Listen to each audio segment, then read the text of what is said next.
Good day, everyone. I am Giselle Jean Mattel, an instructor and presenter.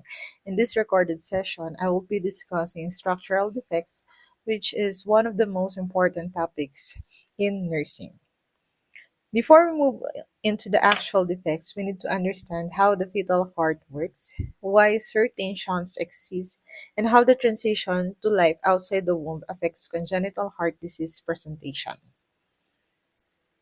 In this session, we aim to do four things. First, we will explain normal fetal circulation and the critical changes that occur after birth. Second, we will describe how abnormal fetal development leads to structural heart defects. Third, we will understand the universal physiologic principles that govern these defects, how blood always chooses the path of least resistance. And finally, we will identify clinical manifestations, diagnostics, and nursing priorities. Now, imagine you're inside the womb. The fetal lungs are filled with fluid. They are not yet involved in oxygen exchange. Instead, the babies rely entirely on the placenta for oxygen, nutrients, and waste removal. Oxygen-rich blood enters the fetus through the umbilical vein, and because the fetus doesn't need to oxygenate blood in the lungs or detoxify substances in the liver yet, the body uses three important shunts to bypass these organs. So let's talk about these shunts. First is the ductus venosus, which allows blood to bypass the liver and follow straight into the inferior vena cava. Next, we have the foramen ovale, an opening between the right and left atria. Since the lungs aren't functioning yet, there's no reason to send blood to the pulmonary circuit. The foramen ovale sends blood directly from the right atrium to the left atrium. And finally, the ductus arteriosus connects the pulmonary artery to the aorta.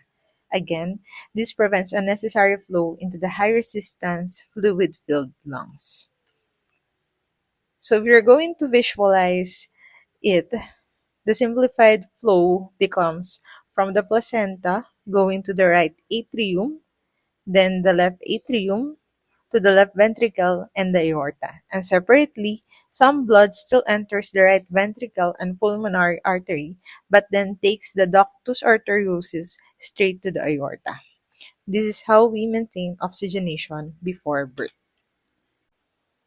Now, let's take a look at what happens after birth. So, the baby takes its first breath and the lungs expand. This expansion suddenly causes pulmonary vascular resistance to drop, allowing blood to rush into the lungs for the very first time. At the same time, the umbilical cord is clamped, cutting off the placental blood flow. Systemic resistance rises, pushing blood to circulate through the baby's own organs. This shift in pressures triggers the functional closure of all fetal shunts. The foramen ovale closes and becomes the fossa ovalis. The ductus arteriosus constricts and forms the ligamentum arteriosum, and the ductus venosus becomes the ligamentum venosum. So this transition is essential, and if any of these structures fail to close or if parts of the heart form abnormally, then structural cardiac defects will be developed. There are universal physiologic principles that we can use to understand congenital heart defects. First, blood always flows from high pressure to low pressure. And basically, that's the foundation of all shunt behavior. Second, when there is a left to right shunt, blood moves from the stronger left side to the weaker right side, causing pulmonary overload. This leads to tachypnea because the lungs are congested, fluid filled, and working harder to exchange oxygen. Over time, the right ventricle gets tired, leading to right sided heart failure. Third, in a right to left shunt, blood bypasses the lungs and goes directly to the systemic circulation, causing cyanosis and chronic hypoxemia. This is why we see clubbing, polycythemia, and poor growth among them. Fourth, When the lungs are overcirculated, the child becomes prone to respiratory infections. This is because the wet congested lungs become an ideal environment for pathogens. And finally, when systemic output drops, the child becomes easily fatigued, develops weak pulses, poor feeding, irritability, and delayed milestones. If the chambers are enlarged due to volume or pressure overload, we hear murmurs, and ECG will show chamber enlargement. So now let's try to understand more congenital heart diseases or congenital heart defects. Actually, these congenital heart defects are not random. They follow patterns based on how the blood flow or on what direction they are going and based on resistance. We actually can classify them into four major groups. First, those with increased pulmonary blood flow, typically caused by the left to right shunts. Second, defects causing obstruction to blood flow leaving the heart, like stenosis or coarctation, which you will understand more later. Third, mixed blood flow defects where oxygenated and deoxygenated blood mix inside the heart or the great vessels. And fourth, defects with decreased pulmonary blood flow, typically cyanotic defects with right to left shunting. Sometimes you will also hear simpler categori- um, categorization of a cyanotic versus cyanotic defects, but the hemodynamic classifications gives you much more richer information about it. Next, before we go into individual condition, let's clarify the term cyanotic. Or let's go first with a cyanotic. A cyanotic defects generally involves left to right shunting or obstruction, but without mixing the oxygenated blood into the systemic circulation. These babies are often pink at birth, but they develop symptoms of pulmonary congestion, heart failure, and poor feeding over time. This is where you will see tachypnea, sweating during feeding, frequent pneumonia, and failure to thrive. Let's begin with the most common congenital heart defect, which is ventricular septal defect or the VSD. So a VSD is an opening between the ventricles, and because the left ventricle has higher pressure as compared to right ventricle, the blood flows from the left ventricle going to the right ventricle, and this is a classic left to right shunt. So for its mechanism, this causes oxygenated blood to recirculate back to the lungs. So what happens after this? So the lungs will receive excess blood that will lead to pulmonary circulation. And as a result, also, the pulmonary artery pressure will increase. The right ventricle will become stressed, leading to right ventricular hypertrophy. Meanwhile, the systemic output decreases because the blood is diverted away from the body, and over time, volume overloads leads to heart failure. So for its clinical manifestation, because the extra blood flows from the left ventricle going to the right ventricle and into the lungs becomes congested and the patient develops tachypnea, dyspnea, as well as recurrent respiratory infection. The heart is working overtime, so the patient may show fatigue, diaphoresis during feeding, and poor weight gain. So as the overload worsens, the signs of heart failure appear, including hepatomegaly and peripheral edema.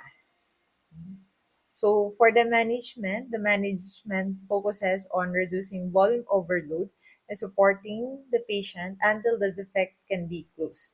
So we use diuretics to reduce pulmonary congestion, ACE inhibitors to decrease afterloads, and ultimately surgical or device closure, especially for moderate to large defects. Next, we have the atrial septal defect. wherein it is an opening between the right and the left atria.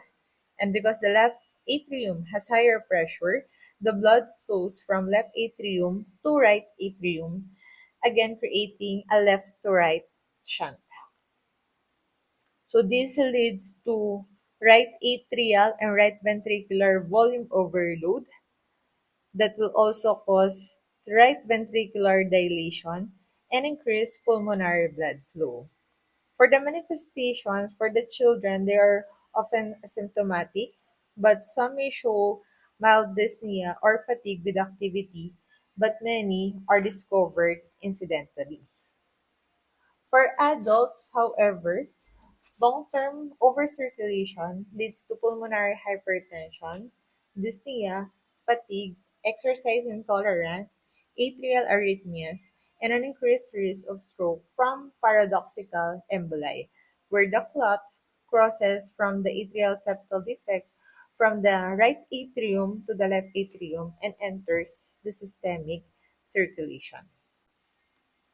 For the management, small ASDs can be monitored, but moderate to large defects typically require transcatheter closure, and treatment of arrhythmias should be done to manage it appropriately.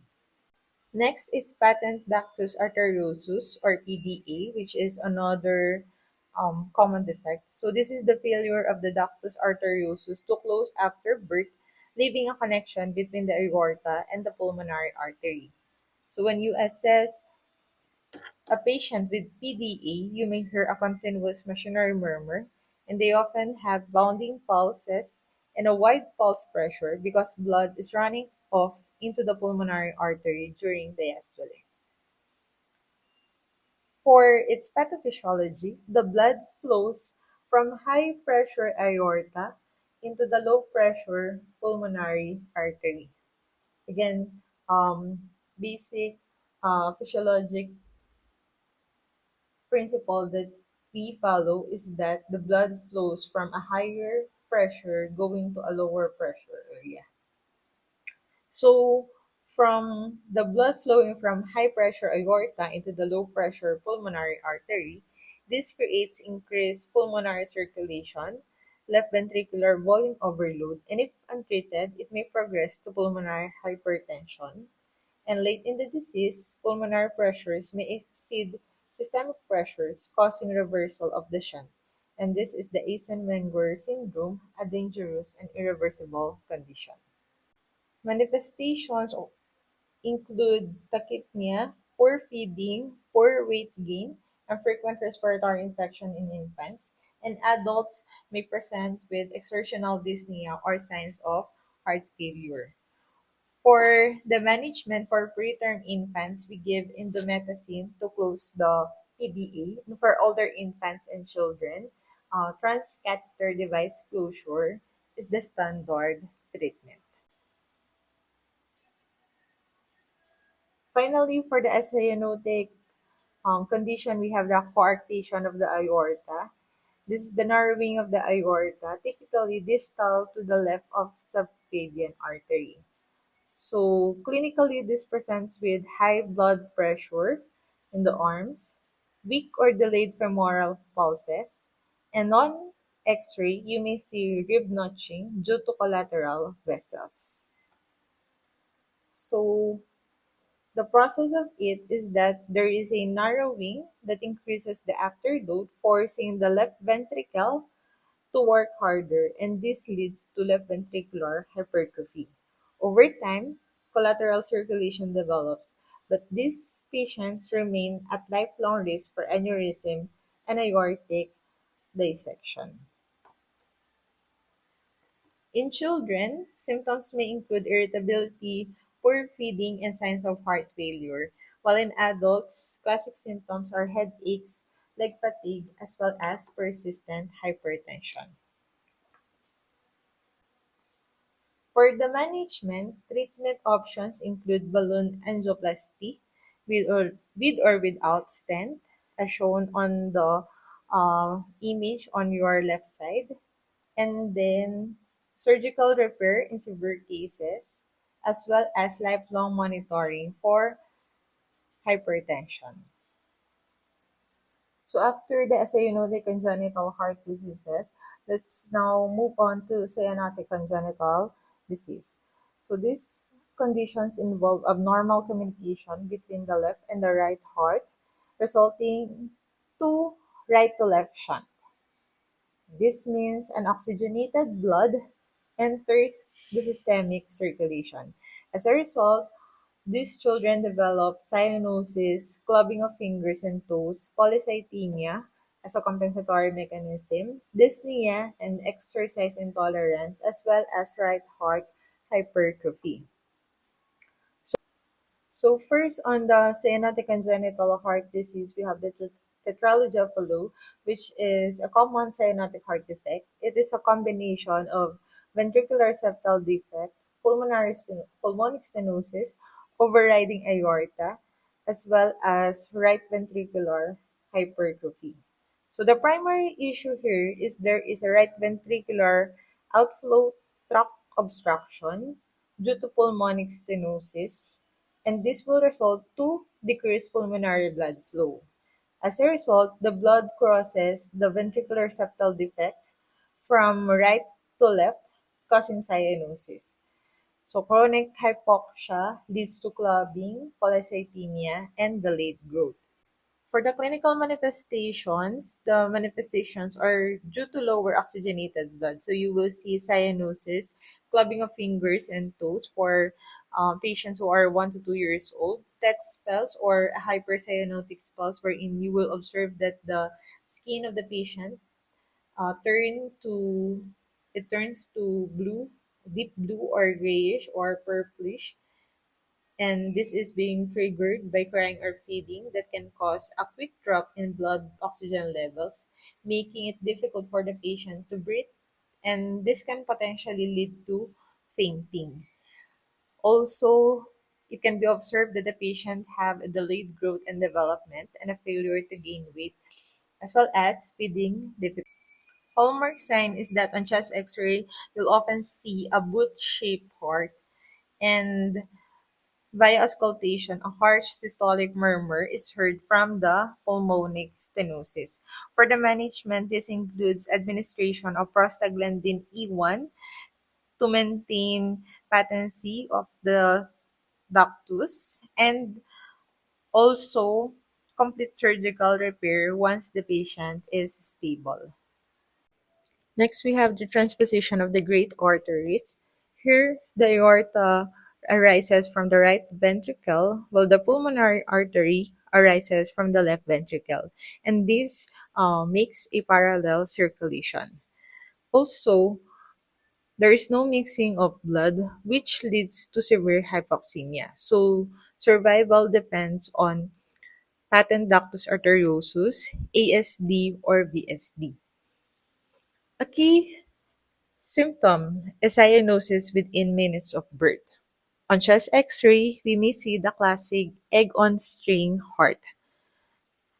Management includes ductal patency with prostaglandin E1 infusion to allow blood mixing, monitoring oxygenation and perfusion, such as checking the oxygen saturation, arterial blood gases, vital signs, and signs of hypoxemia or heart failure. Another one is to support nutrition and growth through small frequent feedings or nasogastric feeding if the patient is becoming fatigued. And also, a definitive repair or arterial switch surgery is usually performed within the first few weeks of life. Another cyanotic congenital heart disease is the tricuspid atresia. Tricuspid atresia involves the absence of the tricuspid valve, meaning the blood cannot flow directly from the right atrium to the right ventricle.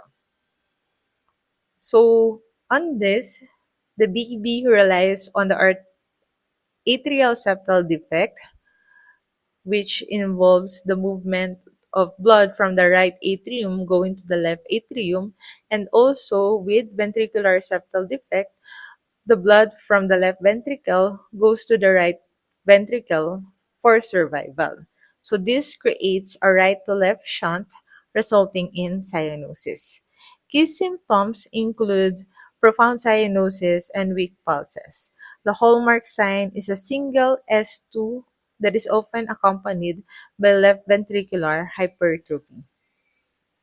Management for tricuspid atresia is both medical and surgical. So we can also give prostaglandin E1 infusion, again, to maintain the ductal patency, oxygen therapy, but it should be used cautiously to avoid pulmonary overcirculation. Next, diuretics can be used for fluid management. Also, nutritional support with high calorie, small frequent feedings, and to prevent infection through vaccinations and RSV prophylaxis. Surgical options include stage repairs. First, we have the Blow-Loctau Sig shunt, wherein a shunt will be placed here, and then a bidirectional glen, wherein a graft is used to route the blood flow from the superior vena cava to the pulmonary artery instead of to the right atrium. And the last stage is the Fontan procedure, wherein both a graft and an internal baffle or wall are used to route the blood flow from the inferior vena cava to the pulmonary artery instead of the right atrium. So from this part going here.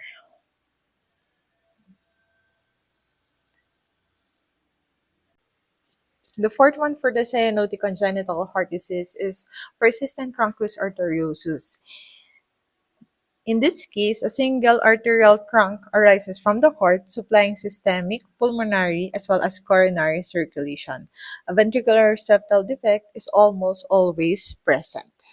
So what happens here is that there is a mixing of oxygenated and deoxygenated blood, resulting in partially oxygenated systemic blood.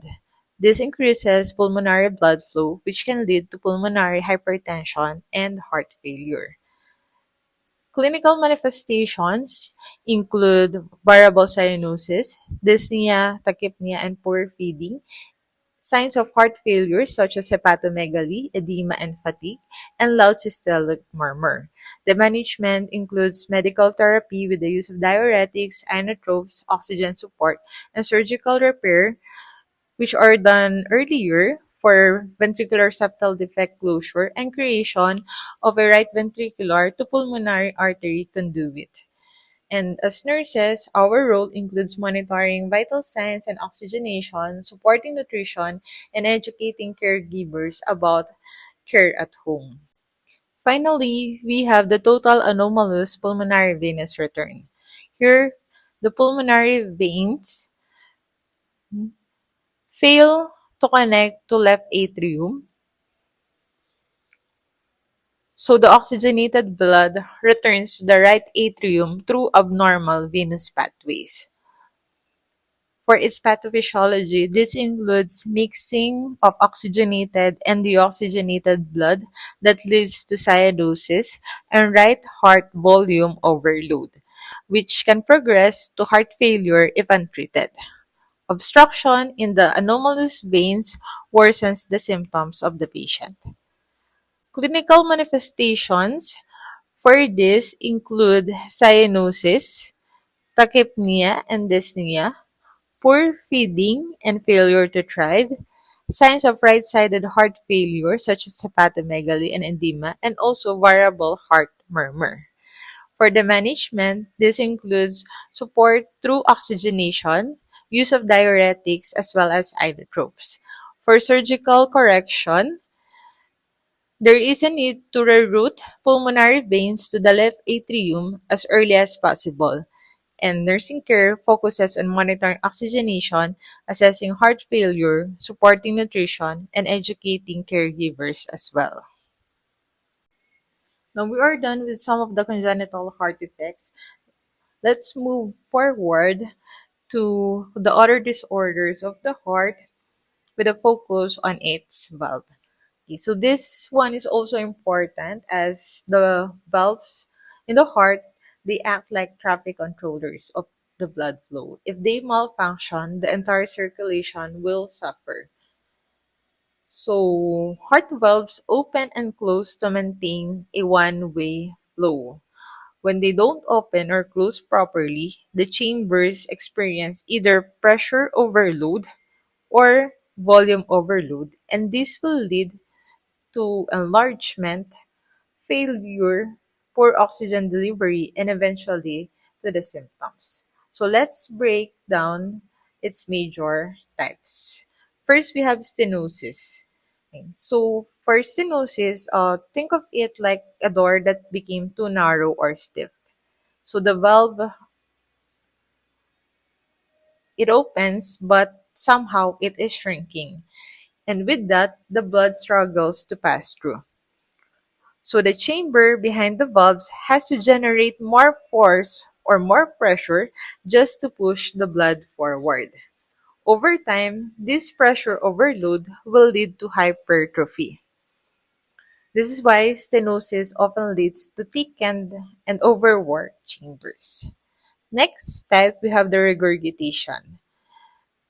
With this one, this is an opposite for stenosis. The valve becomes leaky. So imagining closing a door, but there is still a gap on it. So the blood leaks backward. So this creates a volume overload, and because the blood accumulates in the chamber behind the faulty valve. Over time, this chamber stretches that can lead to dilation of it.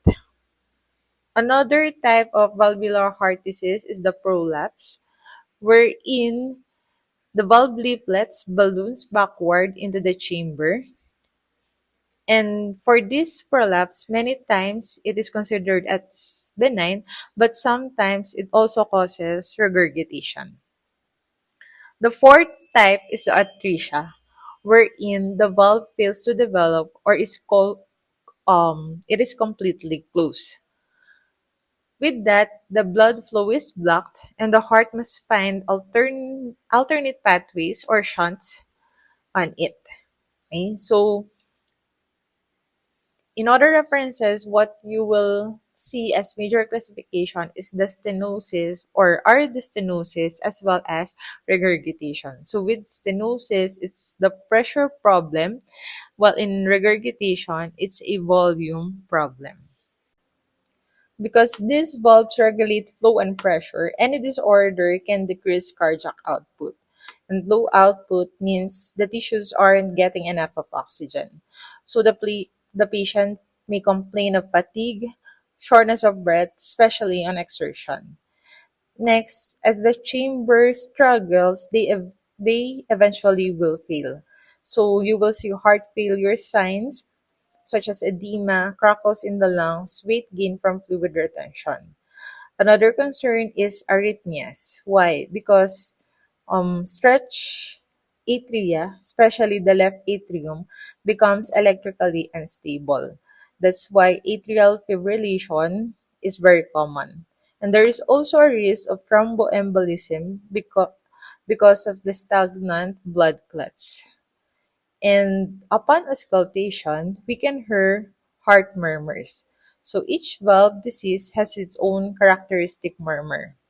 We will mention them as we go through this discussion. Now, for the diagnostic, the gold standard is the echocardiography.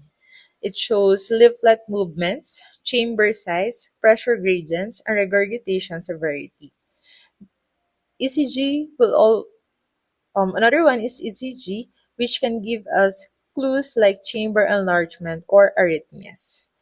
Chest X-ray is used to check for enlarged heart or pulmonary congestion, and cardiac catheterization is used if we need exact pressures or if the patient will be undergoing a surgery.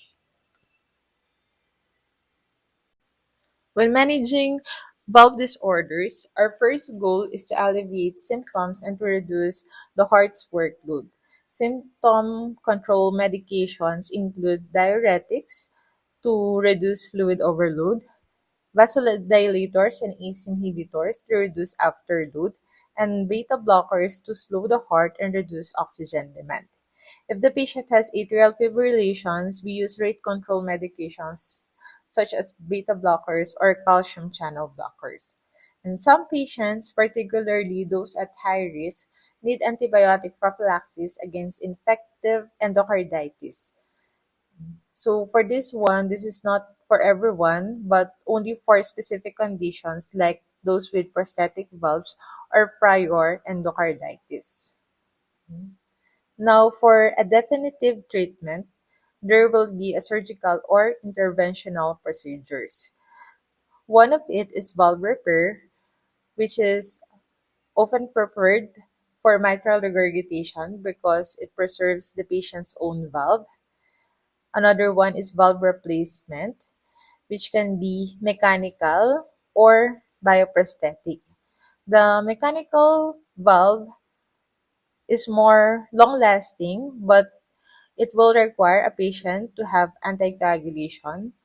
And the bioprosthetics, they are less durable but no lifeline or lifelong anticoagulation.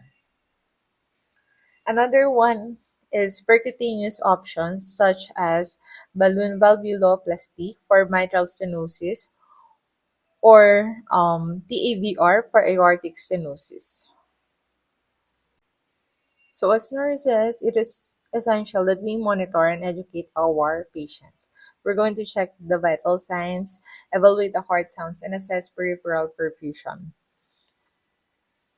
We also check for complications such as worsening dyspnea, weight gain, edema, or infection.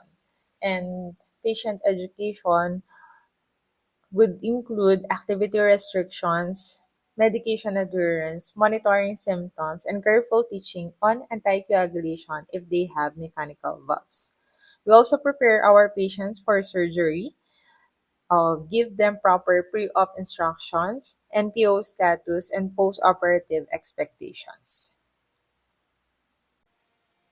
Before going into a deeper discussion with the specific disorders, let's take a look first with rheumatic fever and rheumatic heart disease, which is a common cause of valvular pathology. So, rheumatic fever is an inflammatory disease following untreated Group A Streptococcus pharyngitis. It mainly affects the children, but the damage carries into the adulthood. So this inflammation can involve the myocardium, pericardium, and endocardium, but the valves, especially the mitral valve, are the most commonly affected. So this leads to scarring, fusion, and deformity of leaflets, eventually producing stenosis or regurgitation. So first, with the valvular heart disease, we have the mitral valve stenosis, wherein normally the mitral valve is located between the left atrium and the left ventricle. If it is narrow, the blood cannot flow easily into the left ventricle. So the left atrium will try to generate more pressure to push the blood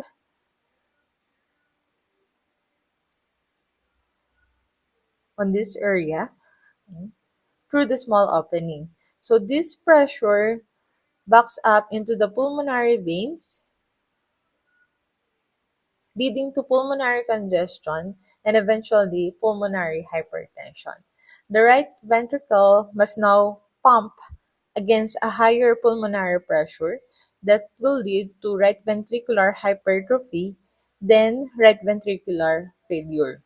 So the chain here in the mitral valve stenosis is that the blood coming from the left atrium will go to the lungs, then go to the right ventricle, which will lead to systemic congestion.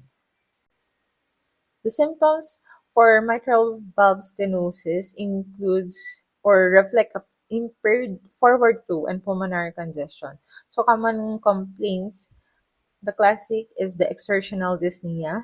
We also have fatigue, orthopnea, and paroxysmal nocturnal dyspnea, mild hemoptysis from ruptured bronchial vessels, and recurrent respiratory infections because the lungs stay congested. So this patient may often look fine at rest but struggle with exertion.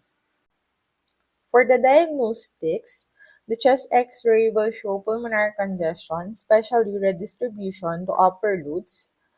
ECG may show atrial enlargement as well as atrial dysrhythmias. And then, of course, it's important that we auscultate. So via auscultation, you will hear a diastolic murmur, a loud S1 sound, and an opening snap due to the stiff valve.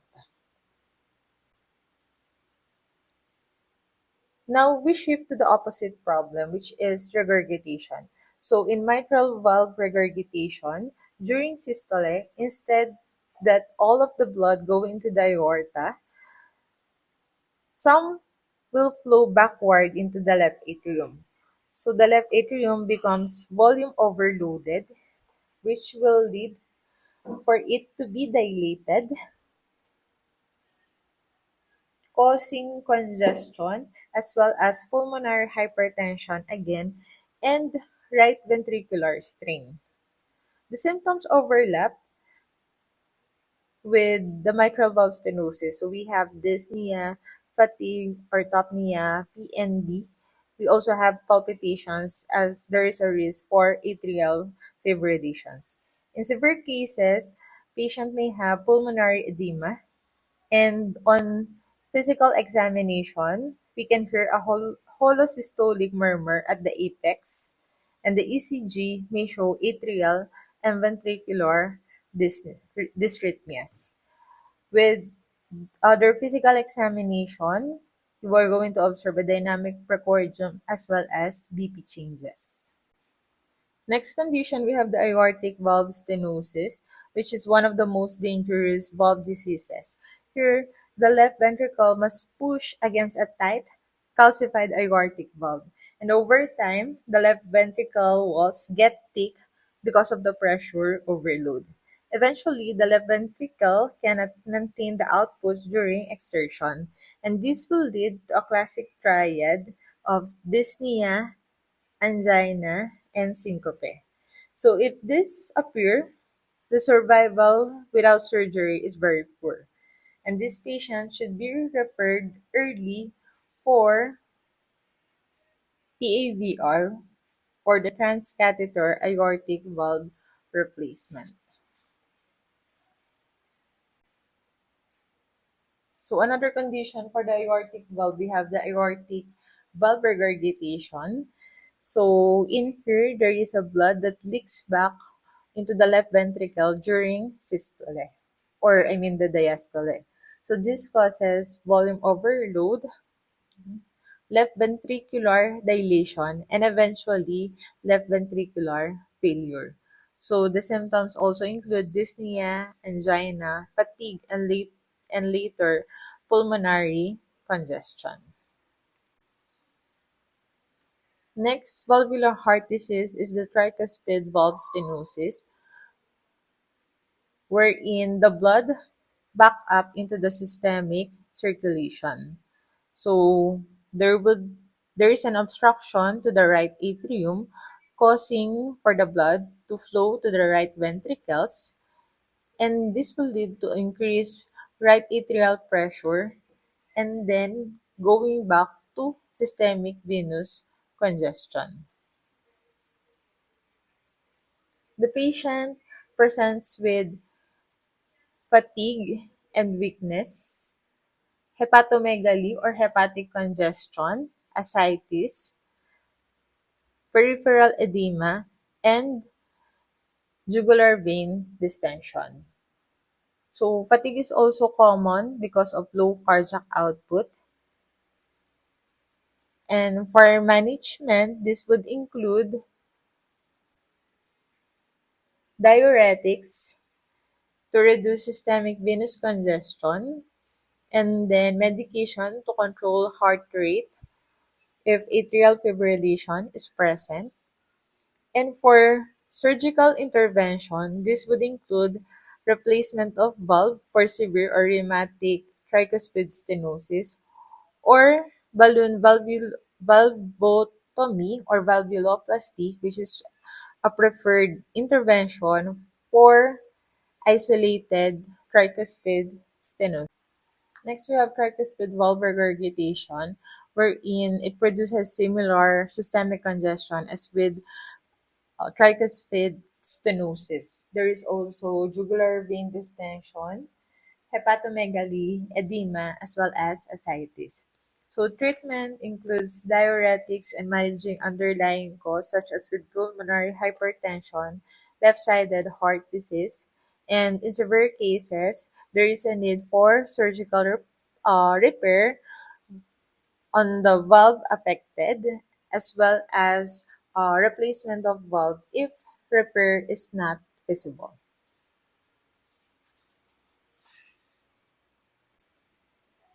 So that concludes our discussion for structural heart defects. So thank you for staying with me through this discussion. Since this is a recorded session, I understand that you might have questions or need clarification on certain topics. So feel free to send your questions via our class platform or through email, and I'll be happy to respond. And also, after reviewing this recorded presentation, you can take the post test on the link provided.